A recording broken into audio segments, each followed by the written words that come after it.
அனைவருக்கும் தினமும் ஒரு தகவல் சார்பாக இனிய வணக்கங்கள்.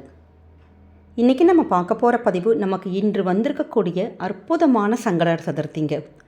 புதன்கிழமையோடு வந்திருக்கக்கூடிய இந்த சதுர்த்தி நாளில் கூடுதலான ஒரு விசேஷம் என்னன்னு கேட்டிங்கன்னா, நமக்கு மைத்ரேய முகூர்த்தம் சேர்ந்து வந்திருக்கு. இப்படி நம்முடைய கடன்கள் தீர்வதற்கு அற்புதமான இந்த பிள்ளையாருடைய சதுர்த்தி நாள் அன்னைக்கு வந்திருக்கப்ப நம்ம பிள்ளையாருக்கு கடன் தீர்வதற்கான செய்யக்கூடிய சின்ன சின்ன வழிபாடுகளும் கண்டிப்பாக இந்த மைத்ரேய முகூர்த்தத்தோடு வரப்ப எப்படிப்பட்ட கடனும் நிச்சயமாக அடையுங்கிற ஒரு ஐதீகம். அப்படிப்பட்ட இந்த ஒரு நாளில் நம்ம செய்யக்கூடிய எளிமையான வழிபாட்டு முறைகள், நம்முடைய கடன் தீர்வதற்கு நம்ம பிள்ளையாரை வேண்டி இன்றைக்கி என்ன செய்யணும், எந்த தீபங்கள் ஏற்றணுங்கிற அற்புதமான ஒரு பதிவு தான்.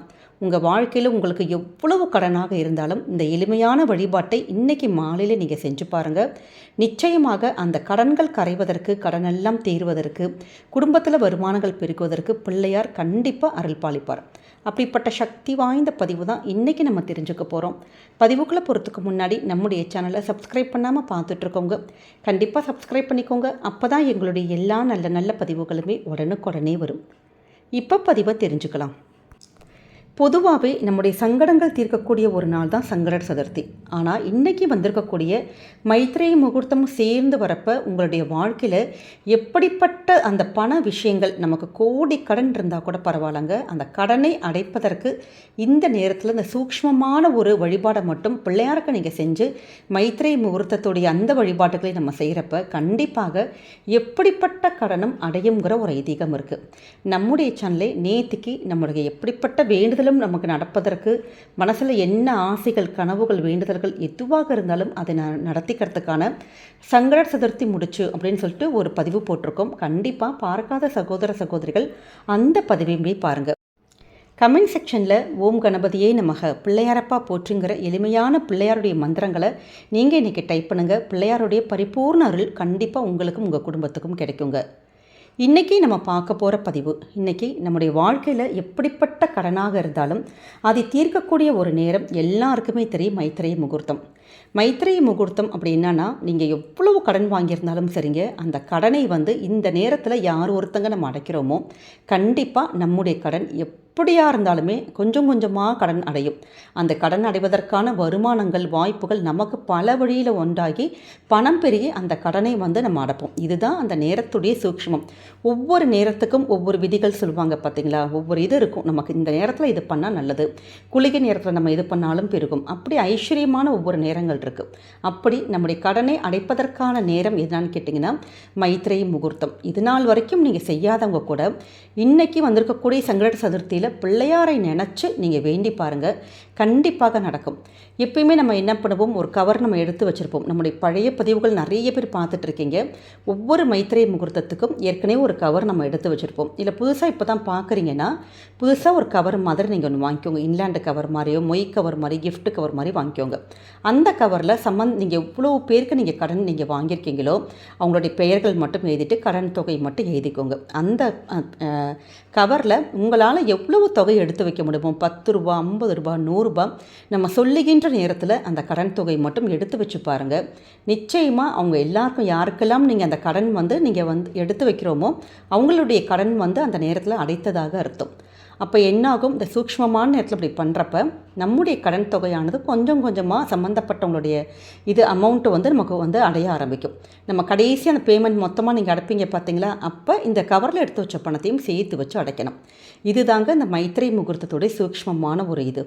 அப்போ நம்ம இன்றைக்கி என்ன செய்யணும் அப்படின்னு கேட்டிங்கன்னா, மாலை நேரத்தில் சுவாமிக்கு நம்ம கோவிலுக்கு போக வாய்ப்பு இருக்கிறவங்க நீங்கள் கோவிலில் போய் தீபங்கள் ஏற்றலாம், அருகம்புல் மாலை கொடுக்கலாம், உங்களை அர்ச்சனைகள் இதெல்லாம் பண்ணலாம்.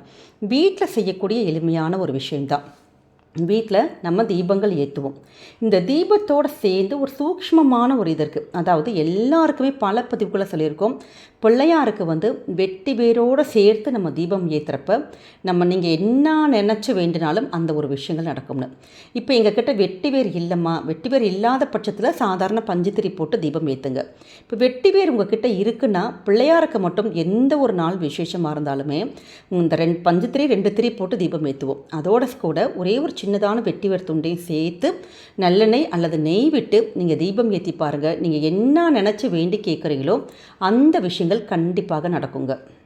இப்படி தீபம் ஏற்றிட்டு நம்ம உங்கள் சுவாமிக்கு என்ன உங்களால் நிவேதனம் வைக்க முடியுமோ, கல்கண்டுனா கல்கண்டு, வெத்தலை பாக்கு பழம் ஏதாச்சும் ஒன்று சுவாமிக்கு வச்சுட்டு, நீங்கள் இப்போ கடன்கள் தீர்வதற்கான எளிமையான ஒரு முறை தான் சொல்கிறோம். நீங்கள் உங்கள் கையில் ஒரே ஒரு 2 அருகம்புல் மட்டும் எடுத்துக்கோங்க.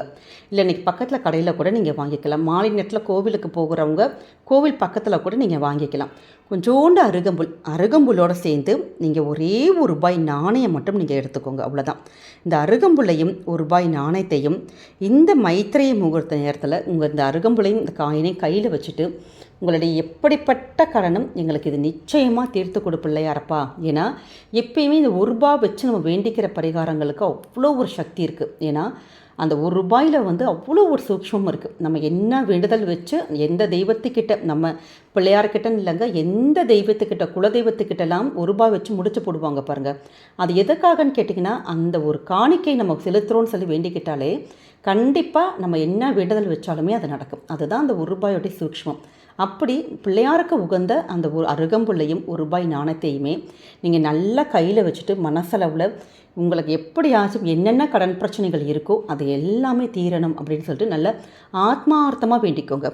இதில் இன்றைக்கி வந்திருக்கக்கூடிய இந்த மைத்திரைய முகூர்த்த நேரம் எப்போன்னு கேட்டிங்கன்னா, ராத்திரி வரக்கூடிய 8:27 10:41 மணி வரைக்கும் மைத்திரை முகூர்த்தம் இருக்குது.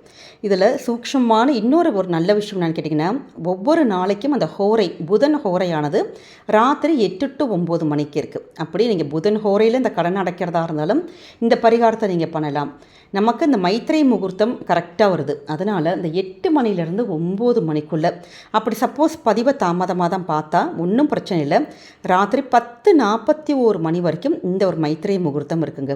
அதனால் பிள்ளையார் ஆத்மார்த்தமாக வேண்டி அருகம்புல்லும் ₹1 நாணயத்தை மட்டும் பிள்ளையாருடைய பாதத்தில் வச்சு வேண்டி, நீங்கள் உங்களுடைய மைத்திரை முகூர்த்தத்துக்கு உங்களுக்கு என்ன கடன் தொகை நம்ம அனுப்போம் பார்த்தீங்களா, கவரில் எடுத்து வைப்போம் பார்த்தீங்களா, அந்த கடன் தொகையை நீங்கள் கவரில் எடுத்து வச்சுருங்க. ரொம்ப சிம்பிளான மெத்தடு, ஆனால் ரொம்ப ரொம்ப பவர்ஃபுல்லான மெத்தடு. இந்த அருகம்புல்லும் ₹1 நாணயம் இன்றைக்கி நைட்டுக்குள்ளே சுவாமி பாதத்தில் இருக்கட்டும். அடுத்த நாள் காலையில் எடுத்து குளிச்சுட்டு அந்த அருகம்புல்லை உங்களுடைய கேஷ் பாக்ஸு, உங்கள் பீரோவில் அந்த இடத்துல நீங்கள் வச்சு அந்த காயினையும் சேர்த்து வச்சுருங்க. அருகம்புல் ஒரு வாரத்துக்கு அப்புறம் டக்குன்னு காய ஆரம்பிச்சிடும். நீங்கள் எடுத்து கால்படாத இடத்துல போட்டலாம். ₹1 நாணயம் உங்களுக்கு அப்படியே இருக்கட்டும். உங்களுக்கு எப்போ மனசுக்கு படுதோ, உங்களுடைய அந்த கடன் தொகை நமக்கு இப்போ தீரணும்னு சொல்லி தானே வேண்டியிருக்கும், எப்போ உங்களுக்கு மனசுக்கு படுதோ, கடன் தொகை கொஞ்சம் அடையுது, வருமானங்கள் நமக்கு நல்லா வருது அப்படின்னு நீங்கள் நினைக்கிறீங்களோ, அப்போ இந்த ₹1 நாணயத்தை எடுத்து பக்கத்தில் இருக்கக்கூடிய பிள்ளையாருடைய கோவிலில் கொண்டு போய் உண்டியில் போட்டுருங்க. அவ்வளோதாங்க. ரொம்ப சிம்பிளான மெத்தட். ஆனால் பிள்ளையாரை வேண்டி இந்த அருகம்புல்லும் ₹1 நாணயமும் நம்ம வச்சு இப்படி வேண்டிக்கிறப்ப, அது மைத்திரை முகூர்த்தத்தில் உங்களுடைய எப்படிப்பட்ட கடனும் கண்டிப்பாக தீருங்க.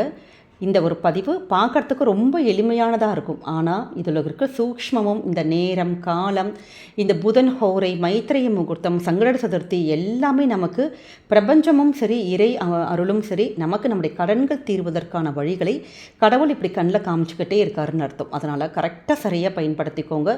வாழ்க்கையில் கடன் எல்லாம் தீர்ந்து நல்லபடியாக, நல்ல வெற்றியாக, நல்ல சந்தோஷமாக குடும்பத்தோடு நிம்மதியாக இருக்கலாங்க. இந்த பதிவு உங்கள் எல்லாருக்குமே பிடிச்சிருக்கும்னு நினைக்கிறோம். நிச்சயம் மறக்காமல் உங்களுக்கு யாரெல்லாம் தெரியுமோ, ஃபேமிலி மெம்பர்ஸ், ஃப்ரெண்ட்ஸ், வேறு யாரெல்லாம் தெரியுமோ அதிகபட்சமாக நீங்கள் ஷேர் பண்ணுங்கள். ஏன்னா இது மாதிரியான ஒரு நல்ல வாய்ப்புகள் மற்றவங்களும் பயன்படுத்திக்கிறப்ப அவங்களுடைய வாழ்க்கையில் நிம்மதி கிடச்சா அந்த புண்ணியங்களும் உங்கள் குடும்பத்தை தாங்க போய் சேரும். நம்முடைய சேனலை சப்ஸ்கிரைப் பண்ணி உங்களுடைய ஆதரவுகள், சப்போர்ட்டுகள் என்றைக்குமே எங்களுக்கு கொடுக்கணுங்க. மீண்டும் நல்ல பதிவோடு உங்களை சந்திக்கிறோம். நன்றி, வணக்கம்.